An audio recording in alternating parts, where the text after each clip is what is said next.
El pozo y el péndulo, de Edgar Allan Poe.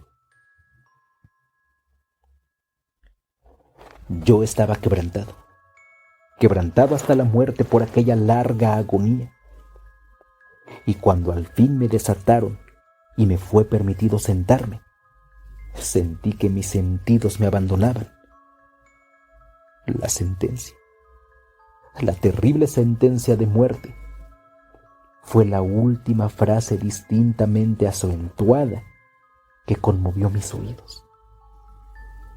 Después, el sonido de las voces de los inquisidores me pareció ahogarse en el murmullo indefinido de un sueño. Ese ruido llevaba a mi alma la idea de una rotación, quizá a causa de que en mi imaginación la asociaba con una rueda de molino. Pero esta impresión duró muy poco, pues de improviso no oí nada más.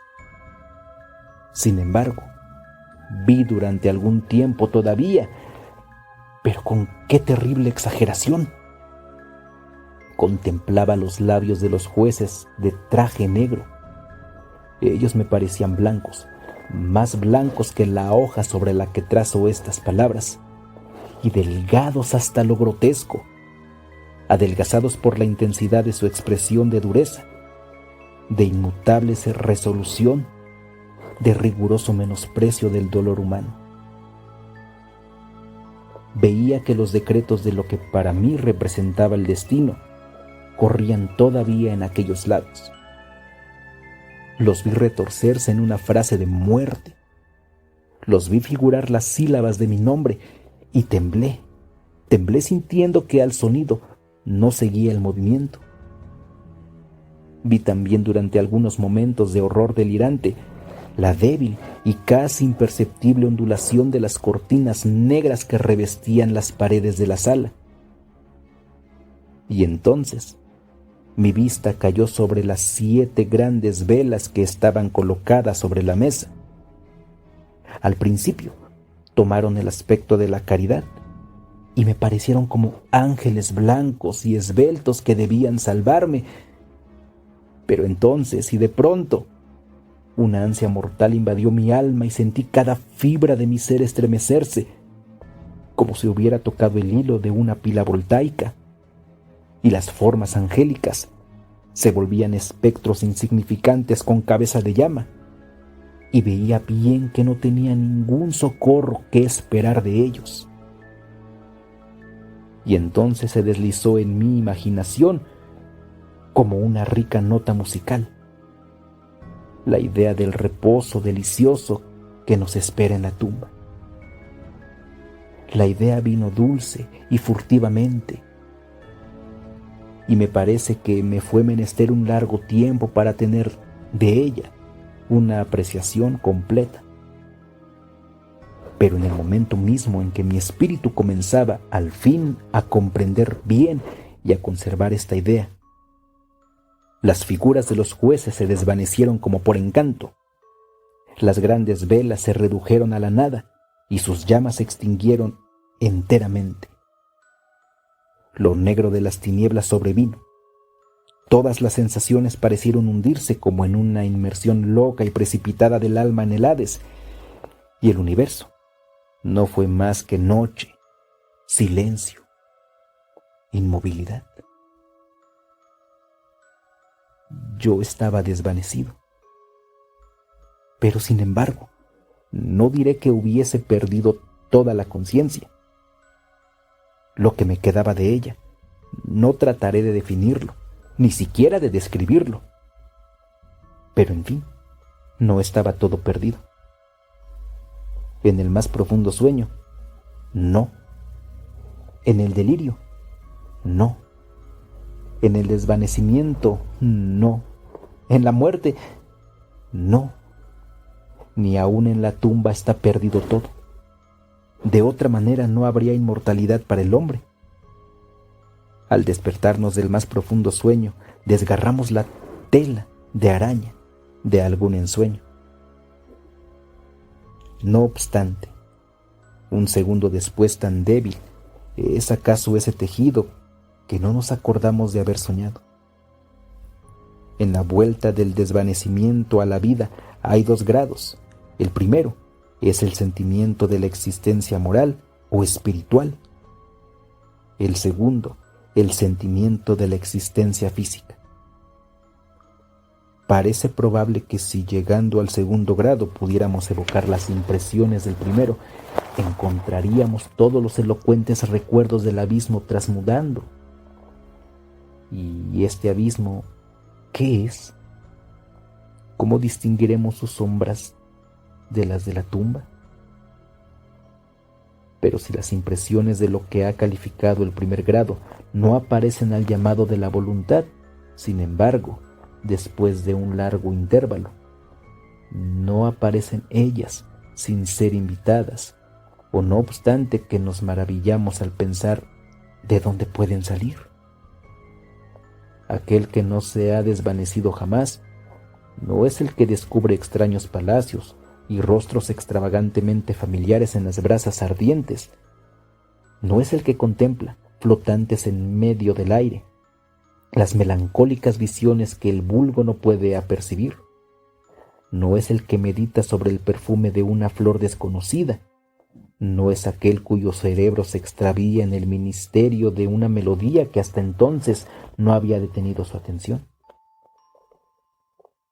En medio de mis esfuerzos repetidos e intensos, de mi enérgica aplicación a recoger algún vestigio de este estado de nada aparente, en el cual se había deslizado mi alma, había momentos en que soñaba que lo lograba. Ha habido cortos instantes, muy cortos instantes, en que he conjurado recuerdos que mi razón lúcida, en una época posterior, me ha afirmado no poder relacionarse más que con este estado en que la conciencia parece aniquilada. Esa sombra de recuerdos me presenta muy distintamente grandes figuras que me arrebataban y silenciosamente me transportaban abajo, y todavía abajo, siempre más abajo, hasta el momento en que un vértigo horrible me oprimió a la simple idea del infinito de la disensión. Ellas me recuerdan también no sé qué vago horror que experimenté en el corazón, en razón misma de la calma sobrenatural de este corazón. Después viene el sentimiento de una inmovilidad repentina con todos los seres circundantes, como si aquellos que me llevaban a un cortejo de espectros hubiera sobrepasado en su descendimiento los límites de lo ilimitado y se hubiera detenido, vencidos por el infinito fastidio de su tarea. Enseguida mi alma vuelve a encontrar una sensación de insipidez y humedad, y después todo no es más que locura. La locura de una memoria que se agita en lo abominable. Muy repentinamente volvieron a mi alma sonido y movimiento, el movimiento tumultuoso del corazón, y en mis oídos el ruido de sus latidos. Después, una pausa en la cual todo desaparece. Después, de nuevo el sonido y el movimiento y el tacto, como una sensación vibrante que penetrara mi ser.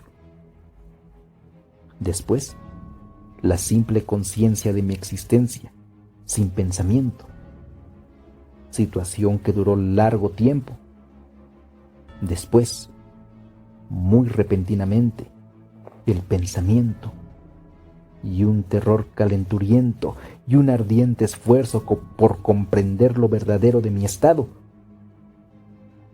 Después, vino un vivo deseo de caer otra vez en la insensibilidad.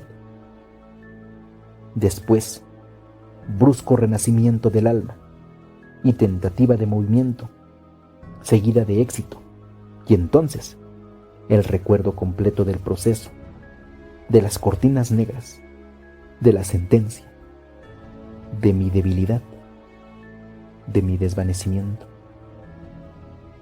En cuanto a lo que siguió, el olvido más completo no es sino muy tarde y por la aplicación más enérgica que he llegado a recordármelo vagamente. Hasta ahí, yo no había abierto los ojos. Sentía que estaba acostado de espaldas y sin ligaduras. Extendí mi mano y cayó pesadamente sobre algo húmedo y duro.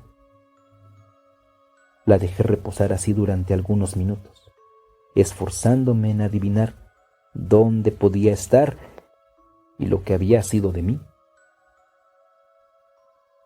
Estaba impaciente por servirme de mis ojos, pero no me atrevía. Tenía miedo del primer golpe de vista sobre los objetos que me rodeaban. No era que temiese mirar cosas horribles, sino que estaba aterrado de la idea de no ver nada. A la larga, con una loca angustia de corazón, abrí vivamente los ojos. Mi horroroso pensamiento se encontraba confirmado. La negrura de la eterna noche me rodeaba. Hice un esfuerzo para respirar. Me parecía que la intensidad de las tinieblas me oprimía y me sofocaba. La atmósfera se hallaba intolerantemente pesada. Quedé tranquilamente acostado e hice un esfuerzo para ejercitar mi razón.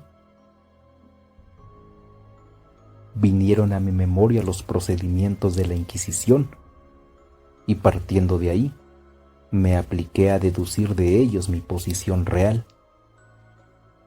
La sentencia había sido pronunciada y me parecía que desde entonces había corrido un largo espacio de tiempo. Sin embargo, no me imaginé un solo instante que estuviese realmente muerto. Semejante idea, a despecho de todas las ficciones literarias, es por completo incompatible con la existencia real. Pero, ¿dónde estaba yo y cuál era mi estado? Los condenados a muerte, yo lo sabía, morían ordinariamente en los autos de fe. Una solemnidad de este género había sido celebrada la noche misma del día de mi juicio. Había yo sido reintegrado a mi calabozo para esperar en él un próximo sacrificio que no debía tener lugar sino dentro de algunos meses. Vi desde luego que eso no podía ser. El contingente de las víctimas había sido puesto inmediatamente en requisición. Además de mi primer calabozo, como las celdas de los condenados en Toledo, tenía pavimento de piedra y la luz no estaba excluida por completo. De repente, una idea terrible arrojó la sangre en torrentes a mi corazón y durante algunos instantes volví a caer de nuevo en mi insensibilidad. Volviendo en mí, me enderecé de un solo brinco sobre mis pies, mientras me temblaba convulsivamente cada fibra. Extendí locamente mis brazos encima y alrededor de mí en todos los sentidos, mas no sentí nada.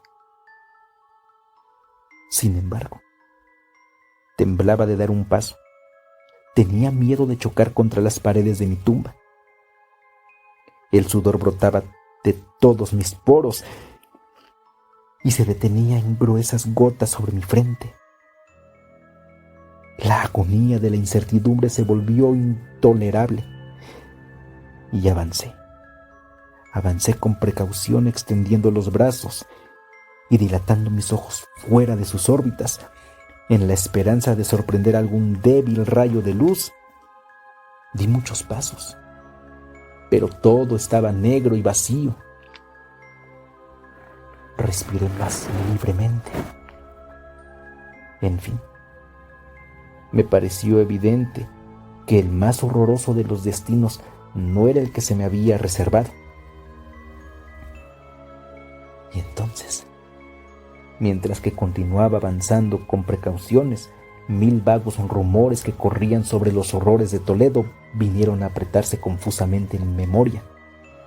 Se narraban sobre aquellos calabozos extrañas cosas Yo las había considerado siempre como fábulas, pero sin embargo, eran tan extrañas y tan aterrantes que no se las podía repetir sino en voz baja.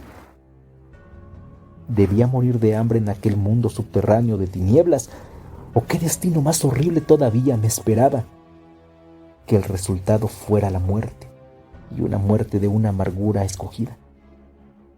Yo conocía muy bien el carácter de mis jueces para dudar de ello. El modo y la hora eran todo lo que me ocupaba y me atormentaba en extremo. Mis manos extendidas encontraron después de algunos instantes un obstáculo sólido. Era un muro que parecía construido con piedras, muy liso, húmedo y frío. Lo seguí de cerca caminando con la cuidadosa desconfianza que me habían inspirado ciertas antiguas historias. Esta operación no me daba ningún medio de conocer la dimensión de mi calabozo, pues podía recorrerlo y volver al punto de donde había salido sin apercibirme de ello. Tan perfectamente uniforme parecía el muro. Es por eso que busqué el cuchillo que tenía en mi bolsillo cuando se me había conducido al tribunal, pero este había desaparecido, habiendo sido cambiados mis vestidos por un traje de sarga grosera. Había tenido la idea de hundir la lámina en alguna pequeña grieta de la mampostería a fin de constatar bien mi punto de partida. La dificultad, sin embargo, era muy vulgar, pero desde luego, en el desorden de mis pensamientos, me pareció insuperable. Desgarré una parte del ribete de mi traje y coloqué el trozo por tierra en toda su longitud y en ángulo recto con el muro. Siguiendo mi camino a tientas, alrededor de las paredes, no podía dejar de encontrar ese jirón al concluir el círculo. A lo menos, yo lo creía, pero no había tenido cuenta de la extensión de mi calabozo o de mi debilidad. El terreno era húmedo y resbaladizo. Fui vacilante durante algún tiempo, después tropecé y caí. Mi extrema fatiga me decidió quedar acostado. Y el sueño me sorprendió bien pronto en este estado. Al despertarme y extender un brazo, encontré al lado mío un pan y un cántaro de agua. Estaba muy extenuado para reflexionar sobre esta circunstancia, pero bebí y comí con avidez. Poco tiempo después proseguí mi viaje alrededor de mi prisión y con mucha pena llegué al jirón de sarga. En el momento en que había caído, llevaba contados ya 52 pasos y en la continuación de mi paseo conté todavía 48, hasta el instante en que encontré el trapo. Por consiguiente, en todo eran 100 pasos, y suponiendo que 2 pasos es una yarda, presumí que el calabozo tenía 150 yardas de circuito. No obstante, había encontrado muchos ángulos en el muro y así no había casi medido de conjeturar la forma de la cueva, pues yo no podía impedirme de suponer que era una cueva. Yo no ponía un muy grande interés en esas investigaciones, tampoco ninguna esperanza, pero una vaga curiosidad me llevó a continuarlas. Dejando el muro, resolví atravesar la superficie circunscrita. Desde luego avancé con una extrema precaución, pues el suelo, aunque pareciendo de una materia dura, era falso y pegajoso. A la larga, sin embargo, tomé valor y me puse a caminar con seguridad, aplicándome a atravesar en línea tan recta como fuera posible. Había así dado 10 o 12 pasos, poco más o menos, cuando un extremo del dobladillo desgarrado de mi traje se enroscó a mis piernas. Caminé y caí violentamente con el rostro para abajo. En el desorden de mi caída, no noté de seguida una circunstancia pasablemente sorprendente. que sin embargo algunos instantes después y cuando estaba todavía extendido, llamó mi atención. Y hela aquí. Mi barba tocaba el suelo de la prisión, pero mis labios y la parte superior de mi cabeza, aunque pareciendo situados a una menor elevación que la barba, no tocaba nada. Al mismo tiempo, me pareció que mi frente estaba bañada en un sudor viscoso y que un olor particular de hongos viejos subían hacia mi nariz. Extendí el brazo y temblé al descubrir que había caído sobre el borde mismo de un pozo circular, cuya extensión no tenía medio ninguno de medir por el momento. Tanteando la mampostería debajo del brocal, logré desprender un pequeño fragmento y le dejé caer en el abismo. Durante algunos segundos presté el oído a sus rebotes, golpeaba en su caída las paredes del precipicio y al fin hizo en el agua lúgubre zambullida, seguida de ruidos o secos. En el acto, un ruido se produjo encima de mi cabeza, como de una puerta, casi tan pronto cerrada como abierta, mientras que un débil rayo de luz atravesaba repentinamente la oscuridad y se extinguía casi al mismo tiempo. Vi claramente el destino que me había sido preparado y me felicité del accidente oportuno que me había salvado. Un paso más y el mundo no me hubiera vuelto a ver. Y esta muerte evitada a tiempo tenía ese mismo carácter que había mirado como fabuloso y absurdo en los cuentos que se hacían sobre la Inquisición. Las víctimas de su tiranía no tenían otra alternativa que la muerte con sus más crueles agonías físicas, o la muerte con sus más abominables torturas morales. Yo había sido destinado para esta última. Mis nervios estaban distendidos por un largo sufrimiento, hasta el punto que temblaba al sonido de mi propia voz, y me había convertido, bajo todos aspectos, en un excelente sujeto para la especie de tortura que me esperaba. Temblando todos mis miembros, retrocedí hacia atrás, hacia el muro, resuelto a dejarme morir en él antes que afrontar el horror de los pozos que mi imaginación multiplicaba, ahora en las tinieblas de mi calabozo. En otra situación de espíritu, habría tenido el valor para concluir con mis miserias de un solo golpe, por la inmersión en uno de aquellos abismos. Pero entonces era el más perfecto de los cobardes, y después me era imposible olvidar lo que había leído respecto a esos pozos, que la extinción repentina de la vida era una posibilidad cuidadosamente excluida por el infernal genio que había concebido su plan.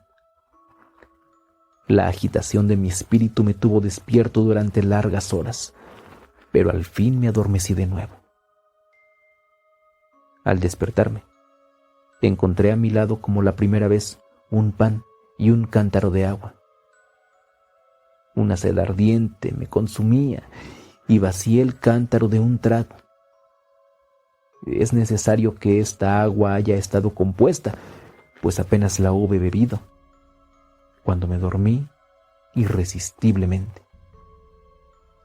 ¿Cuánto tiempo duró? No puedo saberlo.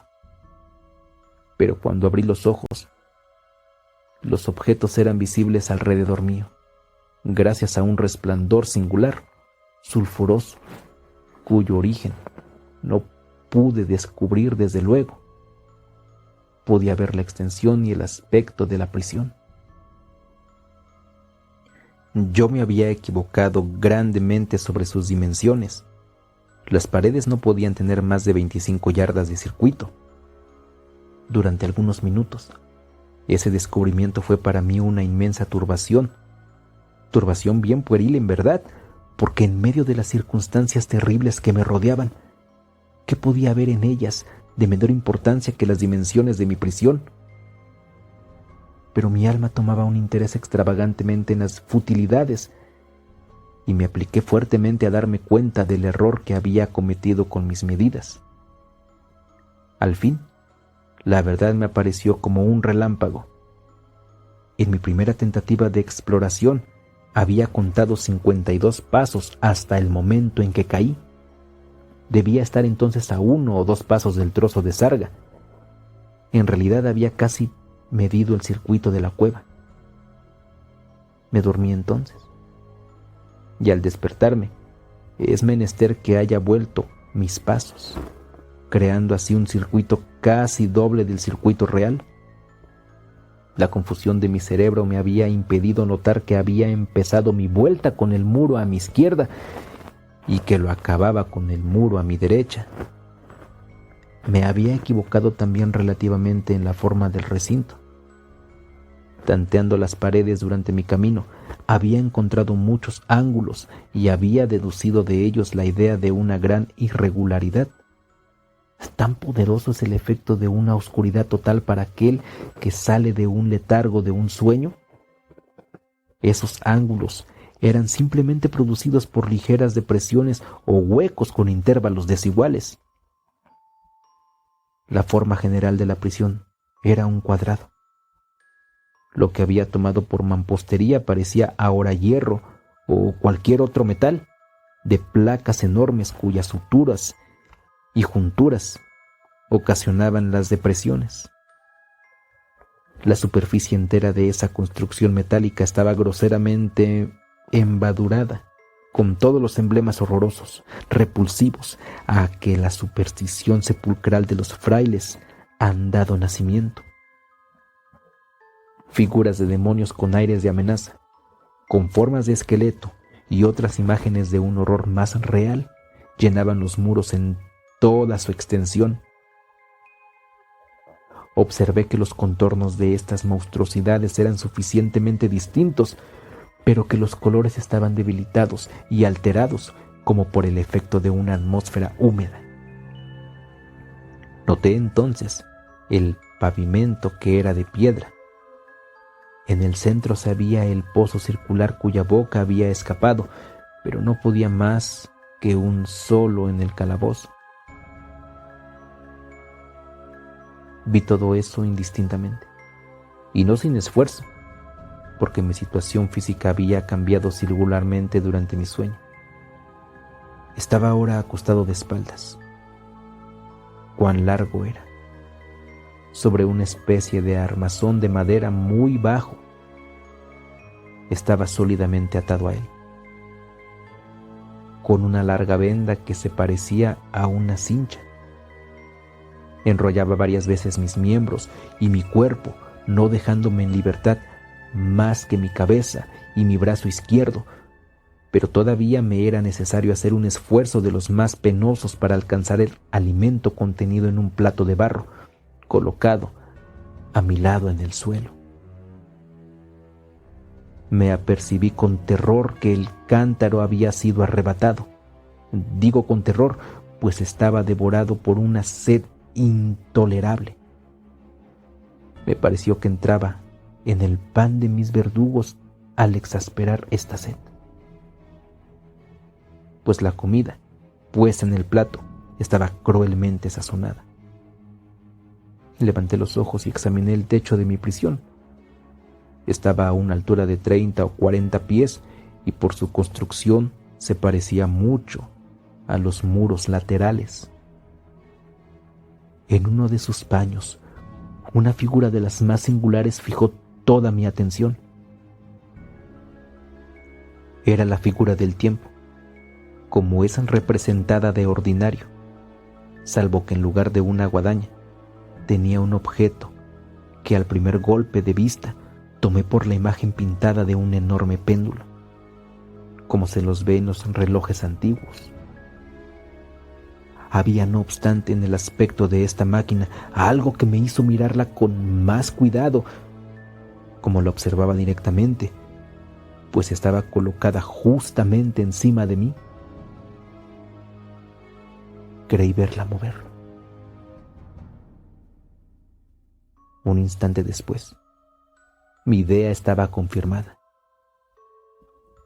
Su balanceamiento era corto y naturalmente muy lento. Lo espié durante algunos minutos, no sin cierta desconfianza, pero sobre todo con asombro. Fatigado a la larga de vigilar su movimiento fastidioso, desvié mis ojos hacia los otros objetos de la celda. Un ligero ruido atrajo mi atención, y mirando al suelo vi algunas ratas enormes que lo atravesaban. Habían salido del pozo, que podía percibir a mi derecha. En el mismo instante, cuando yo las miraba, subieron por montones apresuradamente con ojos voraces, engolosinadas por el olor de la vianda. Me era menester muchos esfuerzos y atención para separarlas. Podía muy bien haber corrido una media hora, o acaso hasta una hora, pues no podía medir el tiempo sino muy imperfectamente cuando levanté de nuevo los ojos. Lo que vi entonces me confundió y me dejó estupefacto. El camino recorrido por el péndulo se había acrecentado casi 1 yarda. Su velocidad, consecuencia natural, era también mucho más grande. Pero lo que me turbó principalmente fue la idea de que había descendido visiblemente. Observé entonces, pero inútil es decir con qué terror, su extremidad inferior estaba formada por una media luna de acero centellante, teniendo poco más o menos un pie de largo de un cuerno al otro, los cuernos dirigidos para arriba, y el corte inferior evidentemente afilado como el de una navaja de barba. Como una navaja también parecía pesado y macizo, abriéndose a partir del hilo de una forma ancha y sólida. Estaba ajustado a una pesada lanza de cobre y todo él silbaba, balanceándose a través del espacio. No podía dudar más tiempo de la suerte que me había sido preparada por la atroz ingeniosidad monacal. Mi descubrimiento del pozo había sido adivinado por los agentes de la Inquisición. El pozo, cuyos horrores habían sido reservados a un herético tan temerario como yo. El pozo, figura del infierno y considerado por la opinión como la última tule de todos sus castigos. Había evitado la caída por el más fortuito de los accidentes y sabía que el arte de hacer del suplicio una trampa y una sorpresa formaba una rama importante de todo aquel fantástico sistema de ejecuciones secretas. Ahora bien, habiéndose frustrado el del abismo, no entraba ya en el plan demoníaco el precipitarme en él. Estaba, pues, consagrado, y esta vez sin alternativa posible, una destrucción diferente y más dulce. ¡Más dulce! He sonreído casi en mi agonía pensando en la singular aplicación que hacía de semejante palabra. ¿De qué sirve narrar las largas horas de horror más que mortales, durante las cuales conté las oscilaciones vibrantes del acero? Pulgada por pulgada, línea por línea, operaba un descenso graduado y solamente apreciable a intervalos que me parecían siglos, y siempre descendía, siempre más bajo, siempre más bajo. Corrieron días.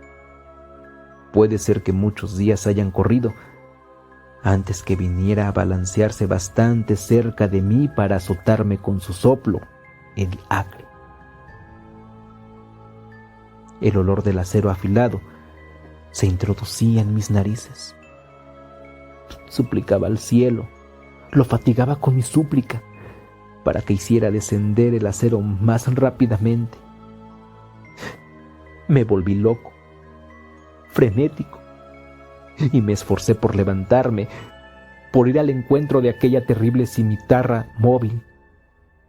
Y después, repentinamente caí en una gran calma y quedé extendido, sonriendo a esta muerte chispeante, como un niño a algún precioso juguete. Hubo un nuevo intervalo de perfecta insensibilidad, muy corto, pues volviendo a la vida, no encontré que el péndulo hubiera descendido una cantidad apreciable. Sin embargo, podía ser muy bien que ese tiempo hubiera sido largo, pues sabía que había demonios que habían tomado nota de mi desvanecimiento y que podían detener la vibración a su voluntad. Entrado en mí mismo, experimenté un malestar y una debilidad, como por consecuencia de una larga inanición. Hasta en medio de las angustias presentes, la naturaleza humana imploraba su alimento. Con un esfuerzo penoso extendí mi brazo izquierdo tan lejos como me lo permitían las ligaduras y me apoderé de un pequeño resto que las ratas habían querido dejarme. Cuando llevé una parte a mis labios, un pensamiento informe de gozo, de esperanza, atravesó mi espíritu. No obstante, ¿qué había de común entre la esperanza y yo? Era, digo, un pensamiento informe. El hombre los tiene a menudo, parecidos a esos que no se han completado jamás. Sentí que era un pensamiento de gozo, de esperanza, pero sentí también que ella había muerto al nacer. Vanamente me esforcé en concluirlo, en alcanzarlo. Mi largo sufrimiento había casi aniquilado las facultades ordinarias de mi espíritu. Era un imbécil, un idiota.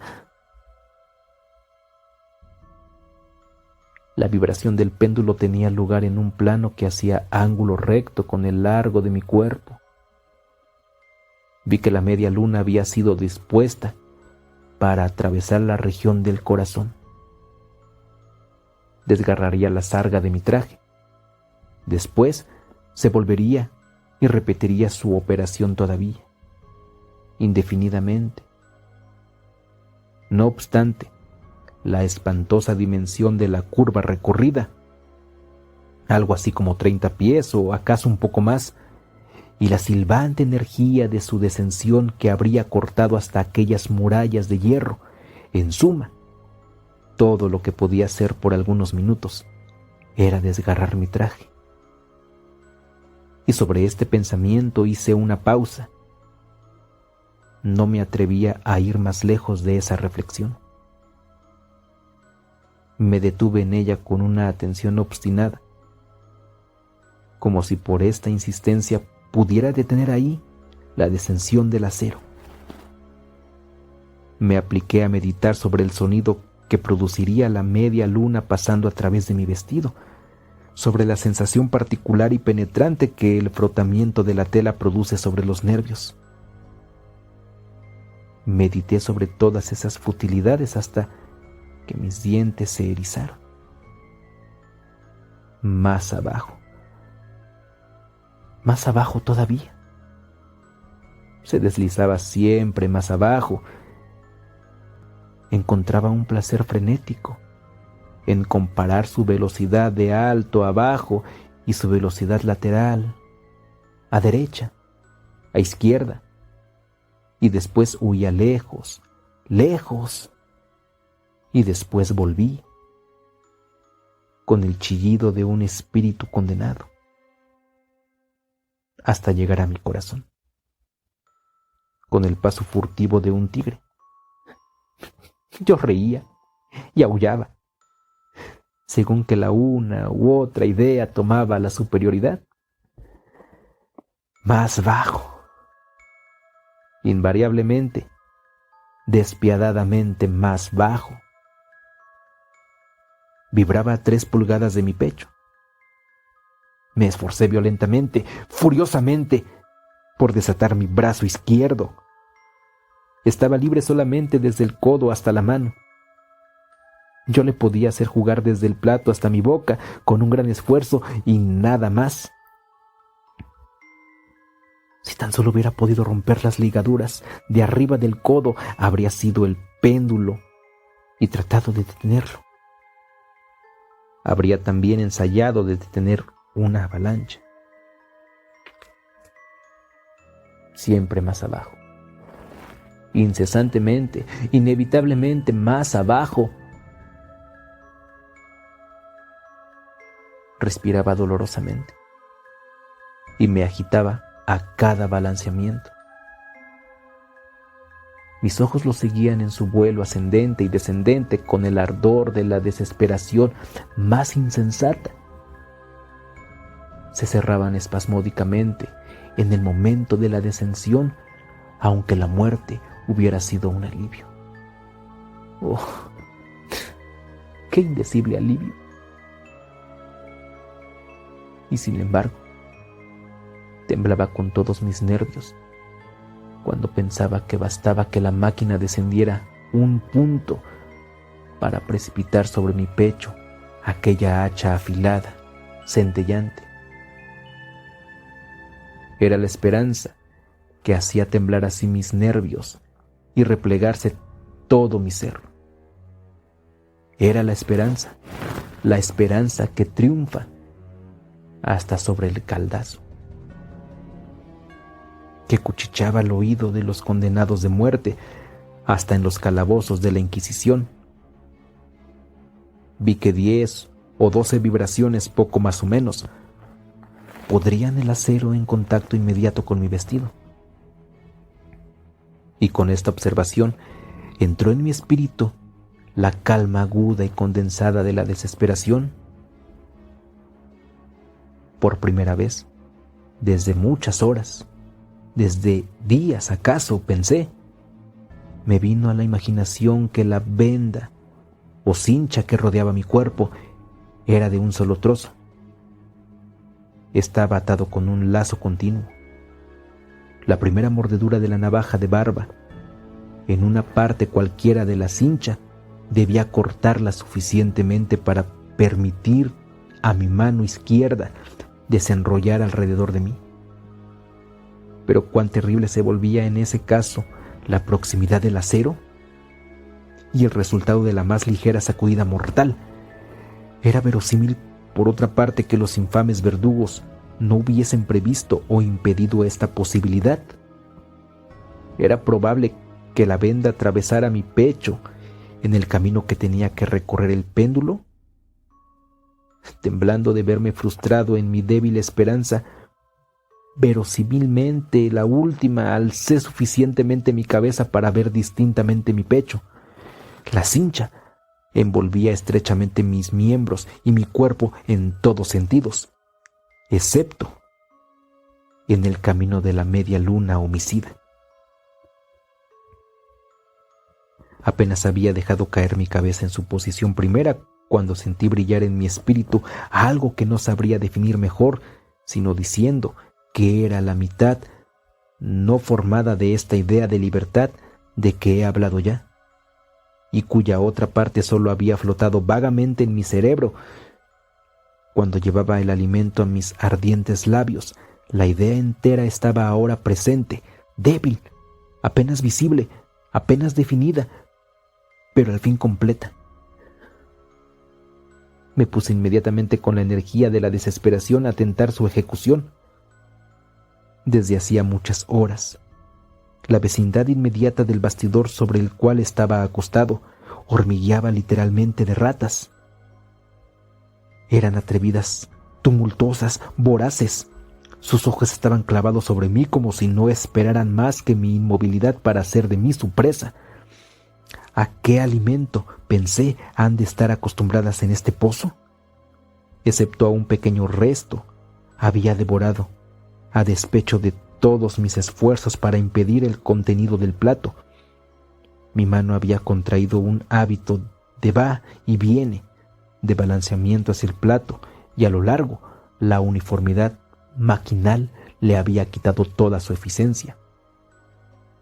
Era su voracidad, aquel asqueroso ejército Clavaba a menudo sus dientes agudos en mis dedos con las migajas de la vianda aceitosa y especiada que quedaba todavía. Froté fuertemente la venda por todas las partes que pude alcanzar. Después, retirando mi mano del suelo, quedé inmóvil y sin respirar. Inmediatamente los voraces animales fueron asustados y aterrados del cambio, de la sensación de movimiento. Se alarmaron y volvieron la espalda. Muchos ganaron de nuevo al pozo, pero no duró más que un momento. No había contado en vano con su glotonería, observando que quedaba sin movimiento. Uno o dos de los más atrevidos treparon sobre el bastidor y rozaron la cincha. Esto me pareció una señal de invasión general. Tropas frescas se precipitaron fuera del pozo, se colgaron de la madera, la escalaron y saltaron por centenas sobre mi cuerpo. El movimiento regular del péndulo no les turbaba absolutamente. Evitaban su paso y trabajaban activamente sobre la venda aceitada. Se apresuraban, hormigueaban y se agolpaban incesantemente sobre mí. Se enroscaban sobre mi garganta, sus labios fríos buscaban los míos. Estaba medio sofocado por su peso múltiple. Un disgusto que no tiene nombre en el mundo levantaba mi pecho y helaba mi corazón con un horroroso vómito. Todavía un minuto y sentía que la horrible operación estaba concluida. Sentía positivamente el aflojamiento de la venda. Sabía que debía estar ya cortada en más de una parte. Con una resolución sobrehumana quedé inmóvil. No me había equivocado en mis cálculos. No había sufrido en vano. A la larga sentí que estaba libre. La cincha pendía en jirones alrededor de mi cuerpo, pero el movimiento del péndulo atacaba ya mi pecho. Había hendido la sarga en mi traje, había cortado la camisa debajo, hizo todavía 2 oscilaciones y una sensación de dolor agudo atravesó todos mis nervios. Con un movimiento tranquilo y resuelto, prudente y oblicuo, lentamente y aplanándome, me deslicé fuera de la venda y de los ataques de mi cimitarra. Por el momento, al menos estaba libre. Libre, libre. Y en la garra de la Inquisición, había salido apenas de mi lecho de horror. Había dado apenas algunos pasos sobre el pavimento de la prisión cuando el movimiento de la infernal máquina cesó y la había traída por una fuerza invisible a través del techo. Fue una lección que me puso la desesperación en el corazón.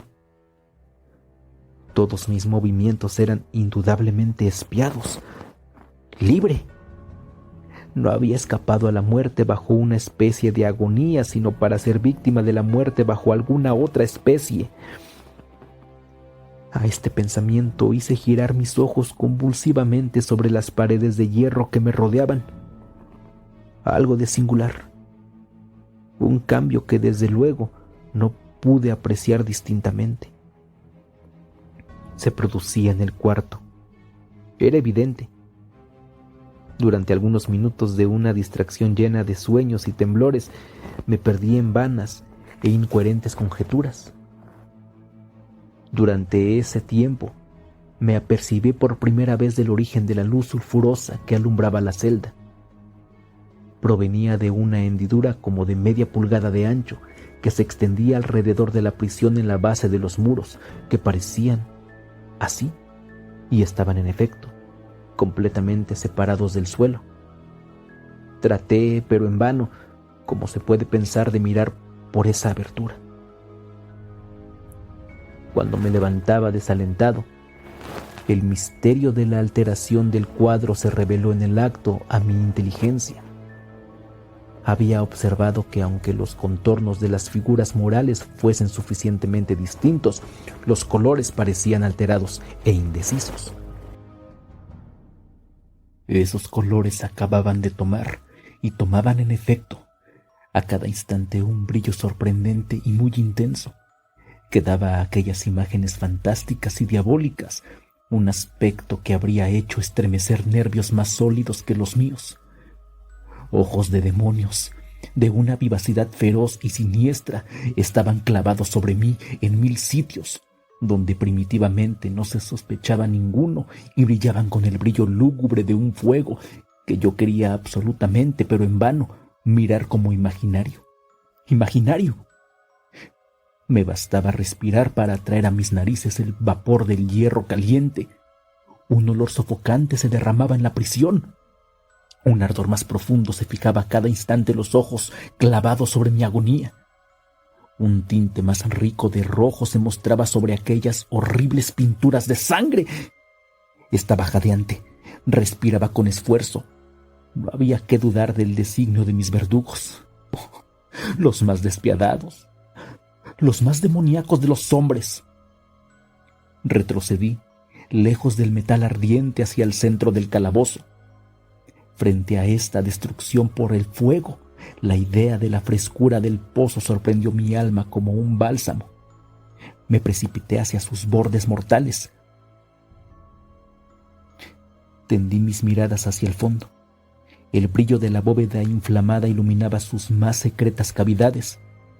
Sin embargo, durante un instante de extravío, mi espíritu se rehusó a comprender el significado de lo que veía. Al fin, eso entró en mi alma. A la fuerza, victoriosamente, se imprimió con fuego sobre mi razón calenturienta. Una voz para hablar. Horror, horror de todos los horrores, excepto ese. Arrojando un grito, me separé de la orilla y, ocultando el rostro entre mis manos, lloré amargamente. El calor aumentaba rápidamente, y una vez todavía levanté los ojos temblando como en un acceso de fiebre. Un segundo cambio había tenido lugar en la celda, y ahora este cambio era evidentemente en la forma, como la primera vez. Fue en vano que buscara el apreciar o comprender lo que pasaba, pero no se me dejó mucho tiempo en la duda. La venganza de la Inquisición marchaba a gran paso, desorientada 2 veces por mi dicha, y no había que jugar más con el rey de los terrores.